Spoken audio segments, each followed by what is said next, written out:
많은 목회자들이 담임 목사로 청빙을 받기 전에 청빙받은 목사들의 이야기를 들어보면 참 신기하다. 어떻게 저렇게 연결이 되어서 담임 목사를 맡아갔지. 제가 담임 목사가 되어 있지만 이야기를 들을 때마다 참 신기하다. 어떻게 저렇게 되지. 이런 이야기들을 듣습니다.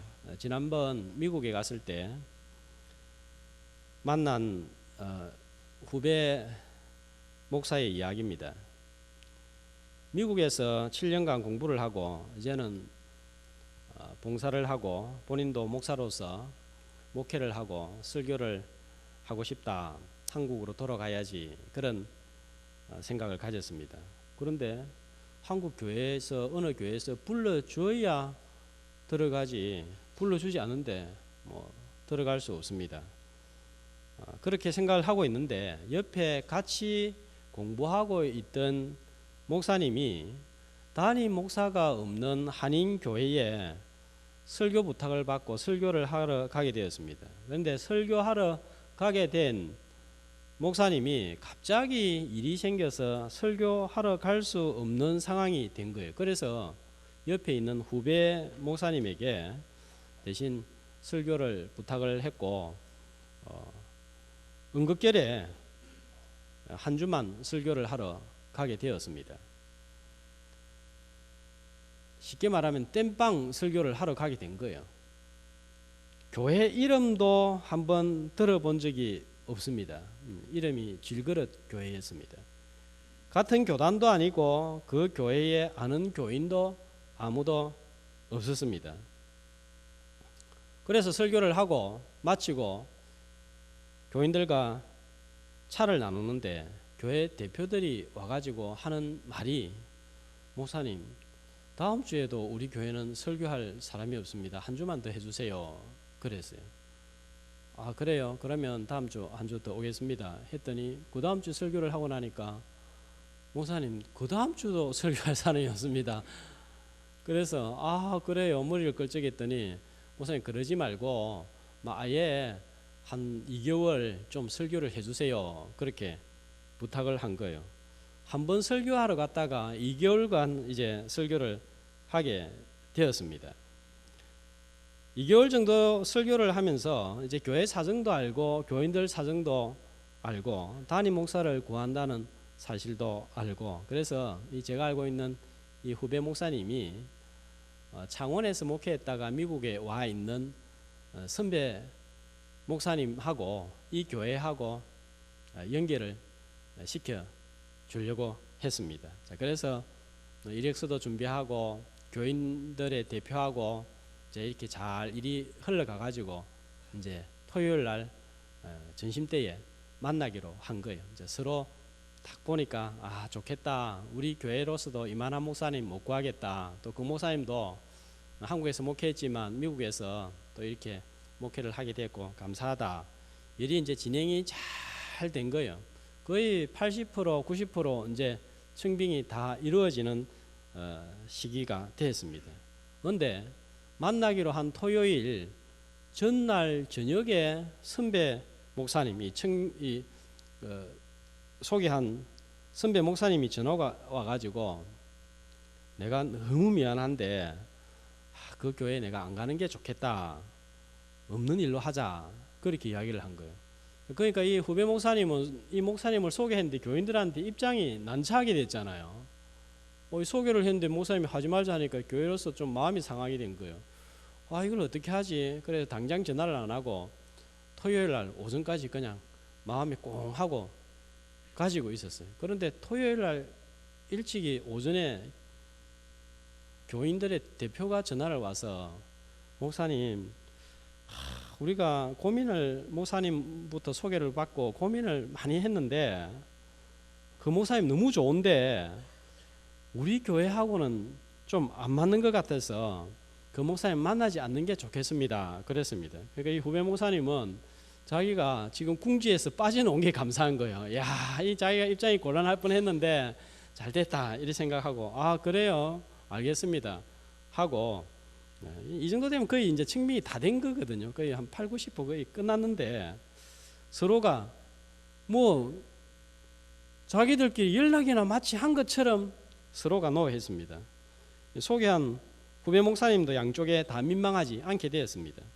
그런데 교인들이 이 일이 있고 난 후에 좀 있다가 후배 목사님에게 몇 사람이 찾아와서 목사님이 그냥 우리 교회 담임으로 와주세요 이렇게 부탁을 하게 된 거예요. 한 번도 이민 목회를 해야 되겠다, 한인교회에서 목회를 해야 되겠다 생각해 보지도 않았는데 이상하게 일이 진행이 된 거예요. 결국은 고민을 하다가 질그릇 교회의 담임으로 이 후배 목사가 결정을 하고 지금 사역을 한 1년 반 정도 열심히 하고 있습니다. 이렇게 결정을 한 이유는 이게 상황이나 이런 것들을 고려해 볼 때 하나님께서 이 길로 인도하셨다 이렇게 결론을 내렸습니다. 자기가 생각해도 이게 너무 신기한 거예요. 그래서 하나님의 인도하심인 줄 알고 담임 목사로 청하게 되었습니다. 많은 목회자들이 청빙을 받을 때에 이와 비슷한 감정, 신비한 경험이 있습니다. 저도 마찬가지고 하나님께서 왜 이런 신기한 경험을 하게 하실까 생각을 해봅니다. 수많은 목회자들이 있는데 그 교회하고 담임 목사하고 이렇게 다 굉장히 복잡한 거예요. 왜 다 맞아떨어지려 하면 참 여러 가지 것들이 꼬인 것이 풀려야 되고 또 얽힌 것이 풀려야 되는 그런 일이 있습니다. 그런데 신비하게 그런 것들이 풀려져서 청빙을 받습니다. 왜 그렇게 신기한 경험을 하게 할까? 주님의 일이라고 하지만 목회는 험한 길이고 거친 길이고 가시밭길입니다. 힘듭니다. 여러 가지 방해물이 있고 반대의 세력이 있습니다. 약하기 때문에 목회자도 약하기 때문에 이런 어려운 일을 만나면 중간에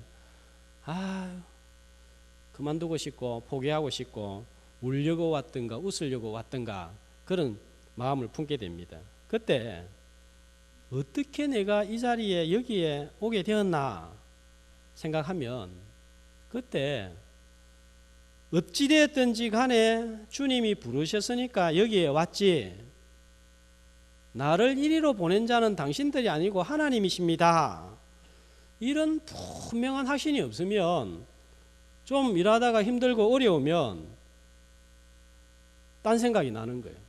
그러나 분명히 하나님이 나를 이 자리에 부르셨다 확신이 있으면 힘들고 어려워도 주님이 그만두라 하기 전까지는 그만둘 수 없다 하면서 끝까지 그 사역을 잘 감당하고 나아가는 것입니다. 에스겔 1장을 말씀을 살펴봅니다. 에스겔이 30세에 사역자로 부름을 받기 시작하기 전에 일어난 일을 소개하고 있습니다. 바벨론에 끌려와서 그발 강가에 처량하게 외롭게 실망스럽게 흘러가는 강물을 바라보면서 희망이 없이 앉아 있습니다. 그때 하나님께서 나타나셔서 에스겔에게 엄청난 환상을 보여주셨습니다. 무엇을 보여주셨습니까? 5절 말씀해 보니까 하나님의 권능이 임하고 불이 번쩍번쩍하는 가운데 보여주신 형상이 있습니다. 뭡니까? 그 속에서 내 생물의 환상을 보여주셨습니다. 특별한 환상이에요.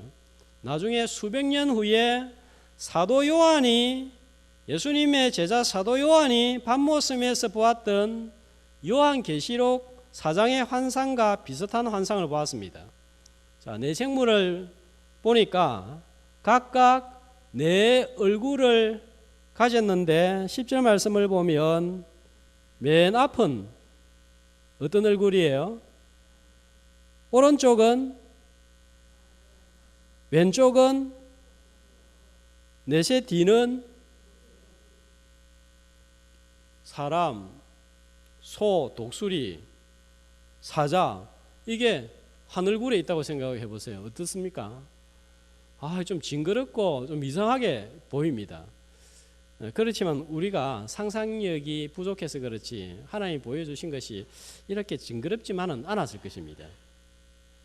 특별한 환상이에요. 그리고 6절에 보니까 날개가 몇 개입니까? 날개가 4개잖아요. 보통 날개가 몇 개 있습니까? 4개짜리 뭐 새 본 사람이 있으면 저한테도 좀 보여주시고. 이거는 이 땅 위에서는 볼 수 없는 형상이에요. 그 다음에 이 날개가 4개인데 어떻게 연결이 되어 있는가 하면 11절에 보니까 2개씩 연결이 되어 있습니다. 자, 그리고 12절 말씀을 보면 중간에 뭐가 있습니까? 그 중간에 0이 있습니다. 0이. 자, 그래서 0이 있고 15절 말씀에 보면 내 생물들 곁에는 뭐가 있죠? 바퀴가 달려 있습니다. 자, 이런 모습이 어떤 의미를 가지고 있는가 몇 주 전에 수요 기도회 때 말씀을 드렸습니다. 자, 봉사의 원리라는 제목으로 말씀을 드렸는데 왜 이런 특별한 환상을 에스겔에게 보여주었을까요? 에스겔이 이제 부름을 받아서 사역을 시작을 합니다. 그런데 에스겔의 사역이 쉽지 않은 거예요. 얼마나 어려운 일인지 이제 에스겔 2장에는 나와 있는데 그야말로 험지입니다. 이런 험지에도 불구하고 끝까지 주의 사역을 잘 감당하려고 하면 정말 뜨겁게 주님을 만나고 주님께서 나한테 이 길을 걷게 하셨다 이런 분명한 확신을 받아야 됩니다. 복음을 전하다가 사도 요한이 밤모섬에서 유배를 당했습니다. 그런 유배지에서 어떻게 믿음을 지키고 끝까지 나아갈 수 있었겠습니까? 뜨겁게 특별하게 주님을 만난 거예요. 아무도 보지 못하고 경험하지 못했던 놀라운 환상을 밤모섬에서 사도 요한은 보았습니다. 그걸 기록한 게 무슨 책입니까? 요한계시록이잖아요. 놀라운 하늘의 영광을 보고 천사들의 영광을 보고 말일에 어떤 일이 일어날 것인지 접시 심판, 대접 심판, 나팔 심판 이런 것들을 보게 되는 거예요. 그래서 주님의 날에 성령에 감동되어 무슨 소리가 들려서 옆을 돌아보니까 나팔 소리 같은 하나님의 큰 음성, 분명한 음성을 들은 거예요.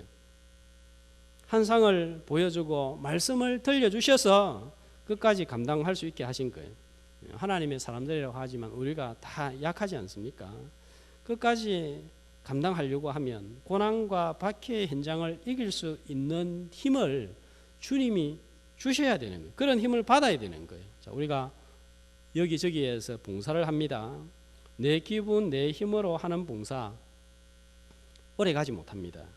조금 하다가 문제가 생기고 어려움이 오면 그만두려고 합니다. 불평하고 오망을 합니다. 오히려 방해 역할을 하는 거예요. 우리가 늘 봉사하기 전에 그보다 더 앞서는 게 있어야 됩니다. 뭡니까? 내가 주님을 만나고 내가 먼저 은혜를 받아야 되는 거예요. 그래야 좀 어렵고 힘들어도 참고 견디고 이런 소리 저런 소리가 나도 그거 감당하고 나가는 거지. 그렇지 않고 인간적인 혈기 이런 거 계산하면요 봉사 못합니다. 옆에서 싫은 소리 한마디 하면 내가 뭐 한다고 이런 소리 들으면서 봉사해야 되는데 이렇게 됩니다. 그러나 주님을 만나고 은혜를 받으면 아 그렇지만 이 일이 내 일이구나. 내가 좀 싫은 소리를 들어도 교회에 유익하고 또 복음에 유익하다면 이 일 감당해야지. 기꺼이 힘들지만 안고 나아가는 것입니다. 자, 에스겔은 환상을 통해서 어떤 주님을 만났습니까? 4절에서 21절은 하나님을 수종드는 내 생물이 어떻게 주님을 섬기는가 하는 봉사 원리에 대해서 말씀을 한 것을 살펴보았습니다. 자, 22절에서 28절은 그러면 사역자를 부르신 하나님, 에스겔을 부르신 하나님은 어떤 분인가? 환상을 통해서 말씀해 주고 있습니다. 하나님은 어떤 분이십니까? 자, 22절 말씀 보니까 생물 머리 위에 무엇가 있죠? 예, 자, 말씀을 잘 보시기 바랍니다. 집에서 100번을 혼자서 읽어도 이해가 되지 않는 내용일 수 있습니다. 자, 생물의 머리 위에 수정 같은 궁창, 예. 수정 같은 하늘이 펼쳐져 있습니다. 그런데 좀 더 자세히 26절에는 묘사하고 있는데 그 궁창 위에 또 뭐가 있습니까? 예, 생물들이 있고 하늘이 수정같이 펼쳐져 있고 그 위에 보좌의 형상이 보이고 있습니다. 그런데 보좌의 형상에 앉은 분의 모습이 어떤 모습이에요? 사람의 모양과 같더라 그랬습니다. 어떤 하나님이십니까? 인간 형상의 근원이 되시는 하나님이십니다. 사람은 어떻게 창조되었습니까? 무엇을 따라 창조되었습니까? 하나님의 형상을 따라서 하나님의 모양을 따라서 창조가 되었습니다. 그러므로 사람이 어떻게 존재하는가를 보여주고 있습니다. 사람은 어디로부터 왔는가에 대한 답을 제시해주고 있습니다. 사람은 하나님의 형상을 따라 이 땅에 온 거예요. 그러므로 사람은 하나님 없이 절대로 설명될 수 없는 존재입니다. 그러므로 하나님은 어떤 분이십니까? 모든 피조물을 대표하는 인간을 존재하게 하시는 분이십니다. 그런데 이분이 어디에 계십니까? 생물들의 머리 위에 보좌에 앉아 계십니다. 자, 하나님이 보좌에 앉아 계신다 할 때 주로 무엇을 의미합니까? 보좌에 앉아서 뭐 하십니까? 그렇죠. 하나님이 보좌에 앉아서 뭐 피곤하니까 누워 계시는 게 아니에요. 보좌에 앉았다. 이것은 성경에서 통치를 의미합니다. 하나님이 다스리는 일을 하신다 이거예요. 사람들이 마음대로 주장하고 계획을 하고 일을 이루는 것 같지만 전도서 11장 말씀해 보니까 만사를 성취하시는 분은 하나님이시다 그렇게 알려주고 있고, 예레미야 33장 2절에도 일을 행하고 그것을 지어 성취하시는 분은 여호와시다 알려주고 있습니다. 일을 행하는 여호와, 그것을 지어 성취하시는 여호와가 일어노라 그렇게 말씀하고 있습니다. 그러므로 우리가 바라봐야 될 분은 오늘 오전에도 말씀드렸지만 하나님이십니다. 왜냐하면 일을 이루고 행하시는 분은 하나님이시기 때문입니다. 모든 소망을 잃어버리고 미래가 불투명하게 보여도, 그래서 1절 말씀에 나와 있는 대로 사로잡힌 자 중에 있어도 성도는 하나님을 바라봐야 됩니다. 때가 되면 하나님이 찾아오시고 부르시고 인도하시기 때문입니다. 왜 그렇게 하십니까? 하나님의 형상대로 지음을 받은 하나님 닮은 존재고 소중하고 귀한 사람들이기 때문입니다. 누가복음 12장 24절에 보면 27절에 보면 이렇게 말씀하고 있습니다. 같이 까마귀를 생각하라. 심지도 아니하고 거두지도 아니하며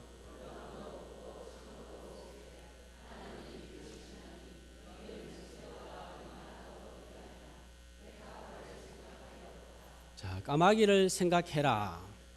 자, 새벽에 드렸던 말씀입니다.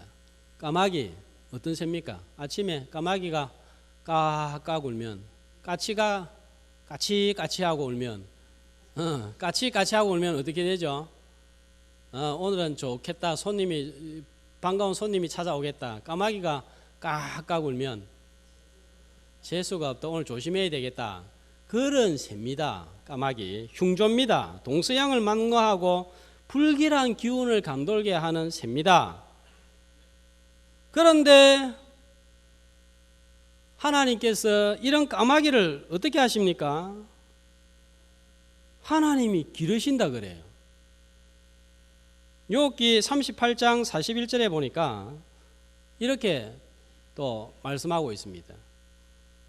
까마귀 몇 마리예요? 하늘에.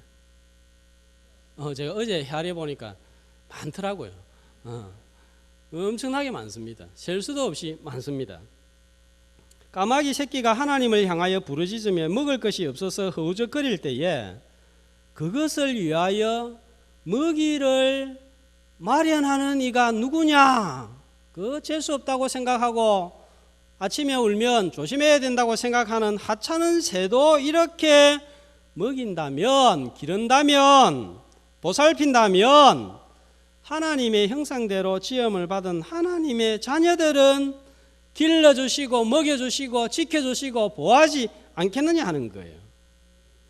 그래서 제2가 되시는 하나님의 형상을 있고 누가 오셨습니까? 이 땅에 예수 그리스도가 오신 거예요. 로마서 8장 32절에 자기 아들을 아끼지 아니하시고 모든 사람을 위하여 내어주시니까 어찌 그 아들과 함께 모든 좋은 것을 주시지 아니하겠느냐 하셨습니다. 자, 그래서 이사야 선지자는 이사야 40장 28절에서 31절에 이렇게 말씀합니다. 한 목소리로 너는 알지 못하였느냐 듣지 못하였느냐 영원하신 하나님 여호와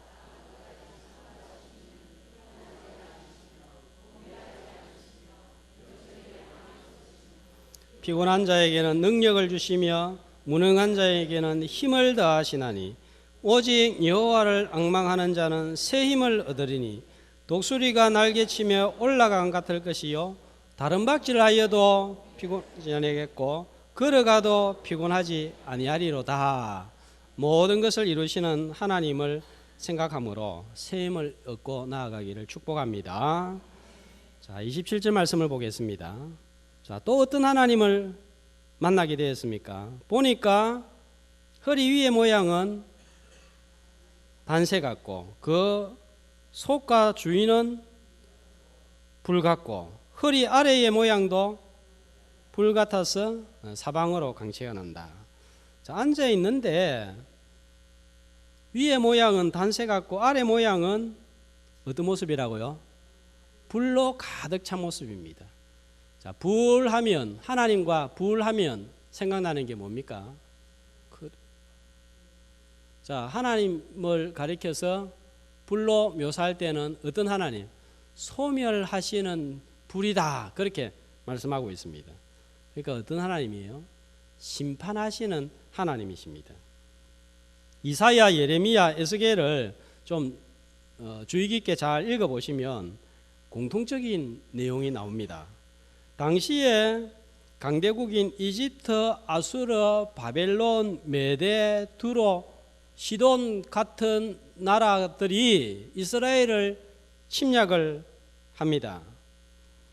그리고 이스라엘이 침략을 당해서 망해가는 것을 보고 주변 국가들이 하하호호 하면서 좋아라 합니다. 에돔, 모압, 암몬 같은 나라들입니다. 그런데 나중에 하나님께서 이런 나라들을 전부 심판을 하십니다. 당시에 이집트, 아수르, 바벨론, 메데, 두로 같은 나라들은 힘이 있고 잘 살아가지고 정복하고 빼앗았습니다. 죽이고 빼앗았습니다. 주변 나라들은 망해가는 거 보고 고사하다 잘됐다. 이사야 어느 곳에 보면 하하호호 표현이 이렇게 나와 있습니다. 선지서를 통해서 뭘 보여줍니까? 빼앗고 죽이고 저주하고 하나님을 대항한 이런 나라를 하나님은 단 한 나라도 빠짐없이 다 심판을 했다는 거예요. 처음에는 성경을 읽어도 왜 같은 내용이 나오고 자꾸 심판하는 내용만 나오는가 했는데 오래 갈 것 같았지만 결국은 하나님이 이런 나라를 다 심판했다. 자, 이 내용을 소개하고 있는 이런 나라들은 심판당할 수밖에 없다. 자, 이것은 성경뿐만 아니라 성경에서 벗어난 세상 역사 속에서도 볼 수 있습니다. 일본이 2차 대전, 대동아 전쟁을 일으켜서 여러 나라를 괴롭혔습니다.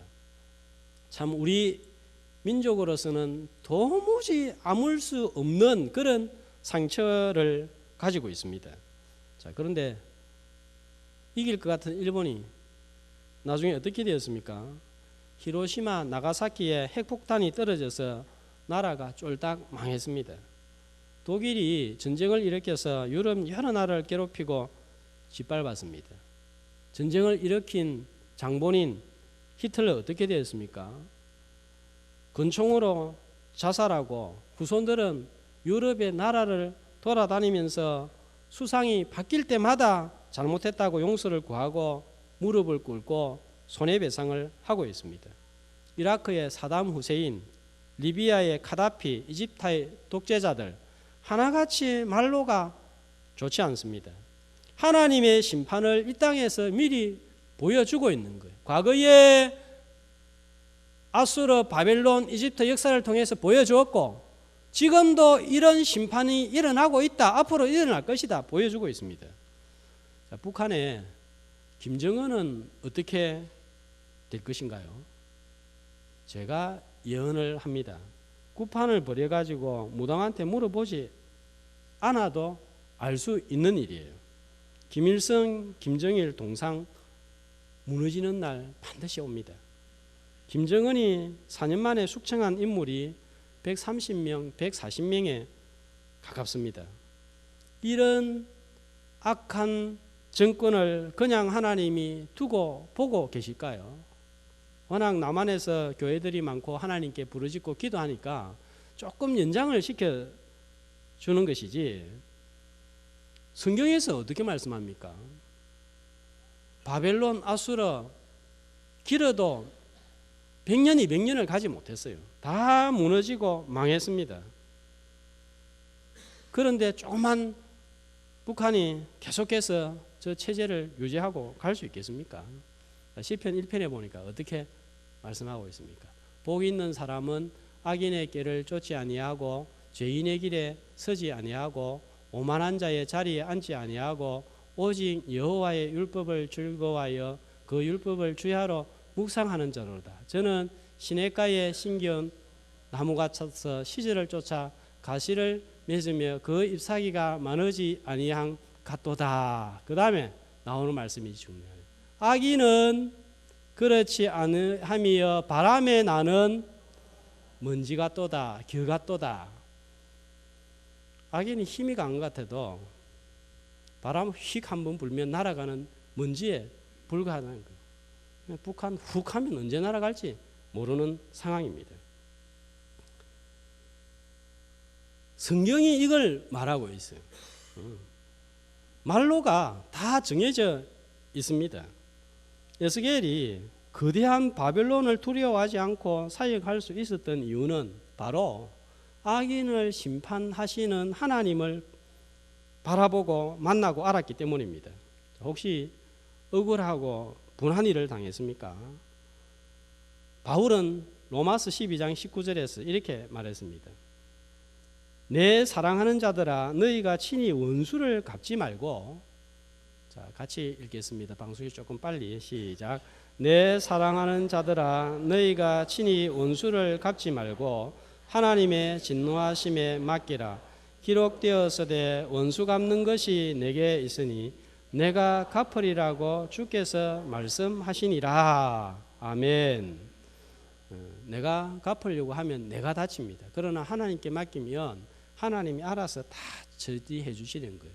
때가 좀 다른 거예요. 자, 그러므로 늘 어떤 일이든지 무슨 억울하고 분한 일이든지 주님께 맡길 수 있기를 축복합니다.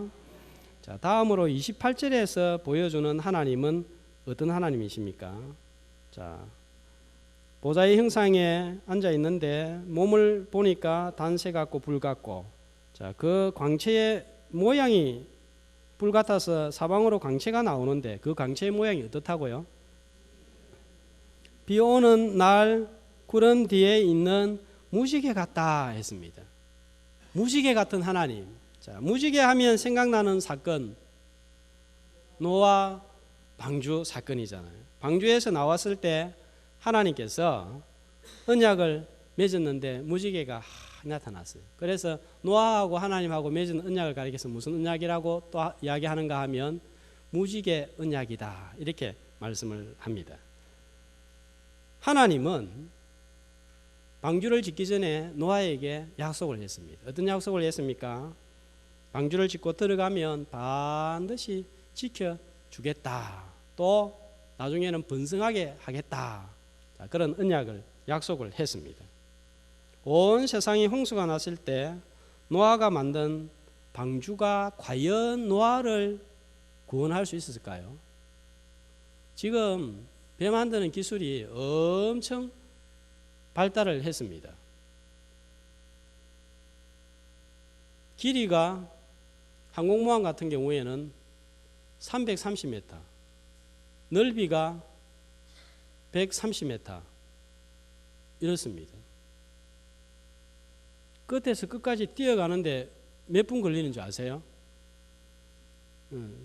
제가 뛰어가면 한 1분 30초 하면 뛰어갈 거예요. 근데 보통 사람이 뛰어가면 한 그 7, 8분, 10분 해야 뛰어갑니다. 나이 드신 분들은 가다가 중간에 또 쓰러지고 넘어지고 이렇게 될 텐데 거대합니다. 그런 항공모함 배에 비하면 노아 방주는요, 길이가 130m, 높이가 60m, 70m 될까 말까 합니다. 그런데 온 세상이 물로 뒤덮였습니다. 지구의 온 세상이 물로 덮였습니다. 130m, 60m 큽니까 적습니까 배가?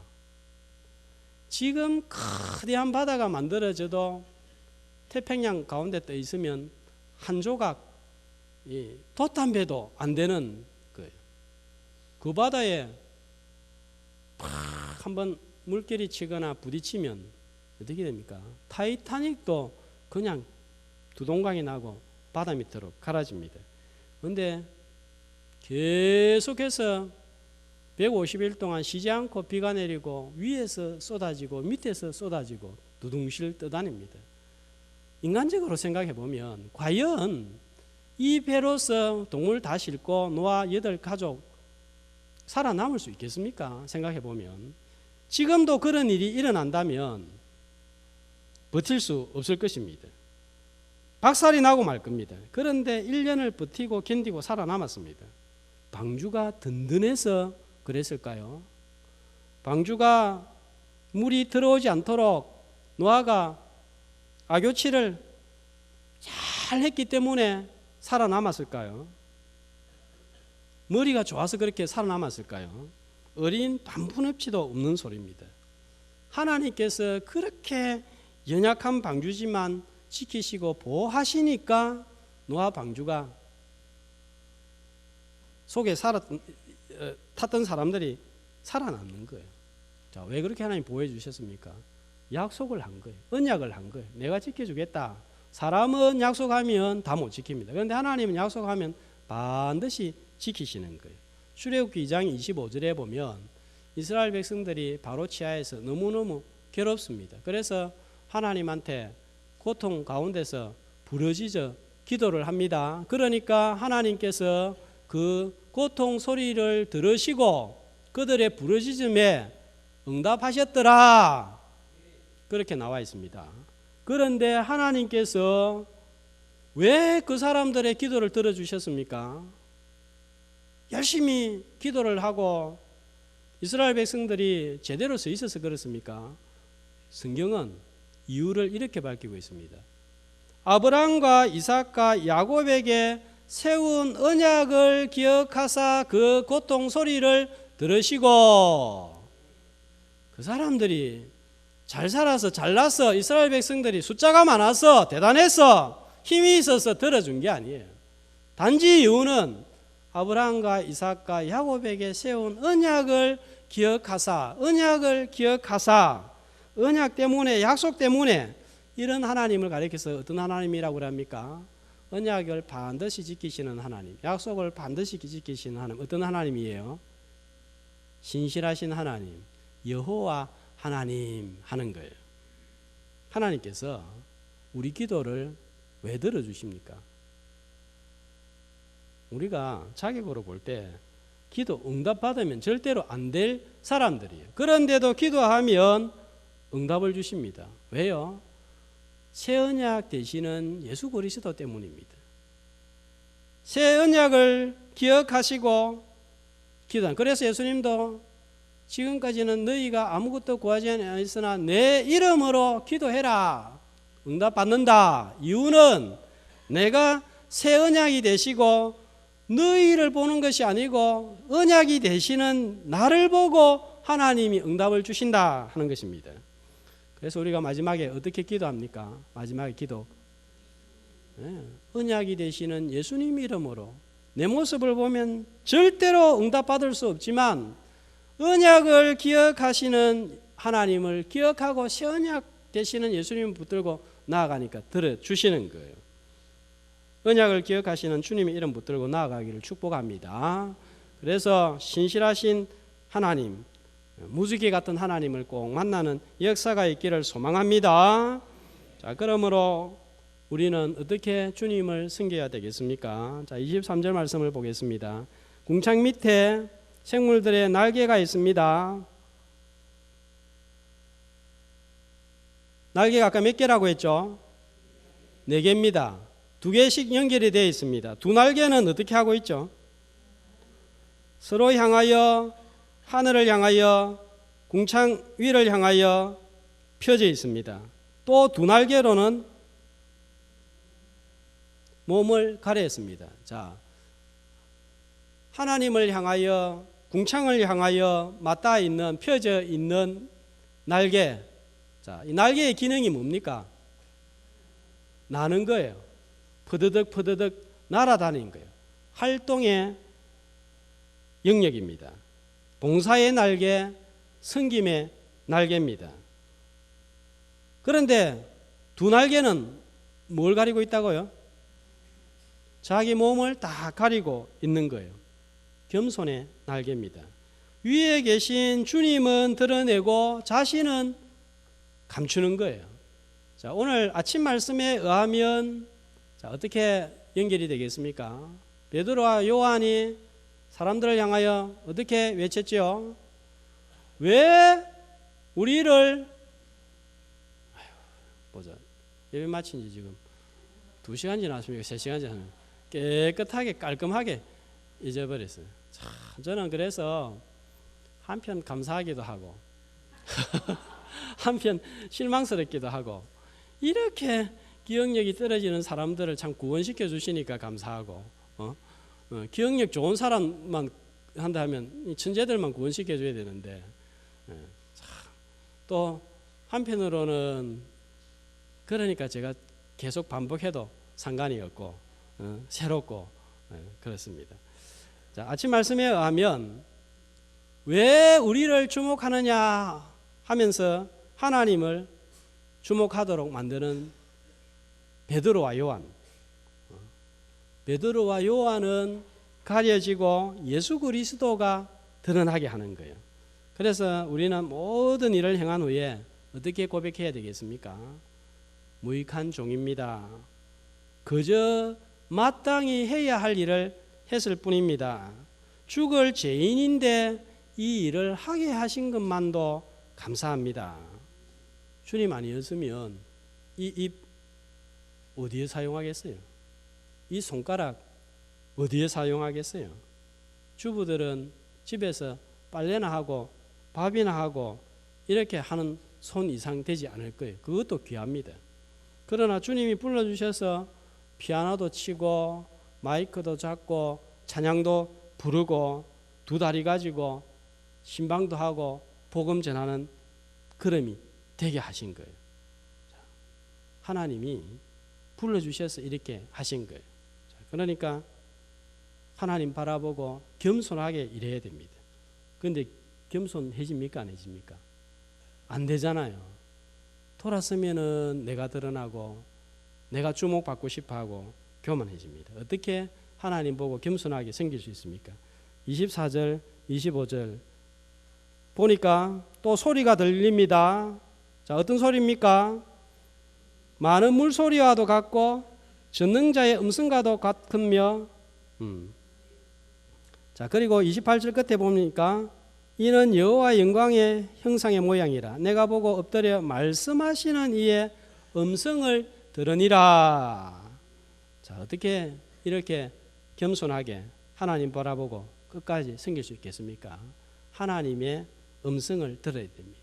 에스겔을 읽어보면 계속해서 몇 년에 걸쳐서 에스겔은 주님의 음성을 듣습니다. 또 내게 이르시되 또 주께서 말씀하시기를 또 반복이 됩니다. 그래서 험한 사역이지만 끝까지 사역을 잘 감당했습니다.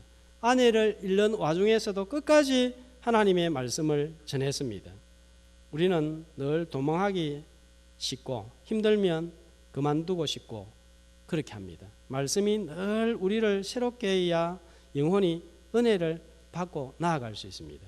마지막으로 이사야 50장 4절에서 6절 말씀을 한번 찾아보겠습니다. 바로 에스겔 앞에 있습니다. 1030페이지 이사야 50장 4절에서 6절까지 한 목소리로 읽도록 하겠습니다. 에스겔 바로 앞에 있습니다. 시작. 주 여호와께서 학자들의 혀를 내게 주사 나로 곰핍한 자를 말로 어떻게 도와줄 줄을 알게 하시고 아침마다 깨우치시되 나의 귀를 깨우치사 학자들같이 알아듣게 하시도다. 주 여호와께서 나의 귀를 여셨으므로 내가 거역하지도 아니하며 뒤로 물러가지도 아니하며 나를 때리는 자들에게 내 등을 맡기며 나의 수염을 뽑는 자들에게 나의 뺨을 맡기며 모욕과 침뱉음을 당하여도 내 얼굴을 가리지 아니하였느니라. 아멘. 7절 앞집에 보면 주 여호와께서 나를 도우심으로 내가 부끄러워하지 아니하고 일하겠습니다. 자, 그 일을 감당하기 위해서 이사야가 아침마다 기도 드린 게 뭡니까? 아침마다 깨우쳐서 하나님의 말씀을 알아듣게 해 주십시오. 그래서 5절에 보면 물러가지도 아니하고 거역하지도 아니하고 끝까지 순종케 하여 주옵소서. 말씀을 늘 받고 말씀을 늘 들을 때에 이런 일들을 감당할 수 있다는 것입니다. 봉사를 합니다. 우리가 봉사를 하기 전에 먼저 우리의 근원이 되시고 통치자가 되시는 하나님, 심판주 되시는 하나님, 언약을 기억하시는 하나님을 만나서 늘 하나님의 음성을 들음으로 겸손하게 봉사하고 끝까지 봉사하는 성도들이 다 되시기를 주의 이름으로 축복합니다.